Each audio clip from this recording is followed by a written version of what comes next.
peuple congolais. Pour ceux qui avaient suivi mon affaire avec le commandant de la BC, le capitaine Obo Ramon Sermon, je dis Kael comme BC. Ceux qui se posaient des questions, est-ce que l'affaire était conclue ou l'affaire n'était pas conclue? Je continue à avoir pas mal de difficultés dans cette affaire, pas mal de blocus dans cette affaire au niveau de la justice. Nous sommes passés à l'audience par voie de citation directe, c'est-à-dire il faut engager un huissier pour passer à l'audience parce que la procédure était un peu lente. Voilà, il fallait un peu contourner de différents déverrouillages par rapport au parquet parce que la citation directe lit le parquet. Mais aujourd'hui, il y a des choses étranges qui se passent parce que j'ai eu à voir des propositions de négociation au niveau de l'hiérarchie de ce capitaine. Mais j'avais posé mes conditions qui n'ont pas été respectées. Voilà pourquoi la procédure pendante au niveau de la première chambre correctionnelle chez Madame Stella Yoka continue d'avoir lieu. Continue d'avoir lieu. Le garant du parquet, le procureur de la République, près du tribunal de grande instance de Brazzaville, il avait rassuré aux prévenus qui ne pouvaient pas peut-être comparaître. Mais le lundi 30 septembre, les prévenus ont comparu sous pression de Madame Stella Yoka qui avait décerné les mandats d'emmener, qui est en contact avec leur hiérarchie qui ont décidé de les présenter en justice. Mais il y a quand même des magistrates et des magistrats qu'on peut encourager, qui sont en train de faire leur travail normalement. Je rends un vibrant hommage à Madame Stella Yoka. Je l'appelle la dame de fer parce que elle rend justice sans aucune influence, sans trafic d'influence, sans abus d'autorité. Si toutes les magistrates pouvaient se comporter cette dame, au Congo, nous ne devons plus déplorer ce genre de cas d'abus de pouvoir ou d'abus d'autorité. Voilà pourquoi Monsieur le Président de la République, son Excellence Denis Sassou Nguesso, chef de l'État, en votre qualité de magistrat suprême, je peux vous rassurer que vous avez des magistrats que vous pouvez compter sur eux, qui sont en train de faire leur travail à longueur de journée pour rendre justice aux moins faibles, aux faibles.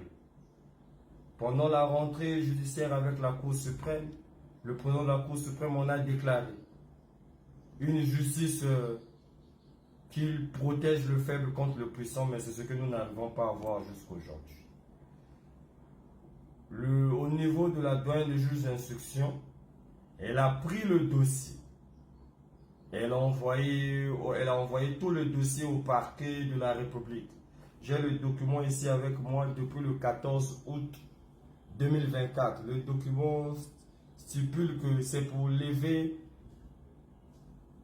le privilège de juridiction, c'est-à-dire l'immunité des OPJ.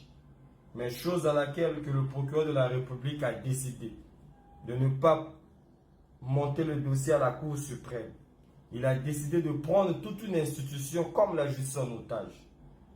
Monsieur le procureur de la République, vous êtes garant du parquet, mais vous n'êtes pas garant de la justice, car la justice se proclame au nom du peuple congolais. Si je passe ici, monsieur, c'est pour dénoncer les antivaleurs. C'est pour dénoncer toutes les difficultés que je suis en train de surmonter. Mais moi, je ne céderai à aucune menace. J'ai perdu ma vue. Je vais persister jusqu'à ce que je vais obtenir gain de cause. Monsieur le Président de la République, vous ne cessez de prôner la paix dans ce pays-là. Vous ne cessez de prôner la paix et la démocratie. La justice ne peut pas être prise en otage par un garant du parquet. La justice est une institution qui se proclame au nom du peuple congolais. Je suis en train de subir. Le dossier a été envoyé par le cabinet d'instruction depuis le 14 août 2024.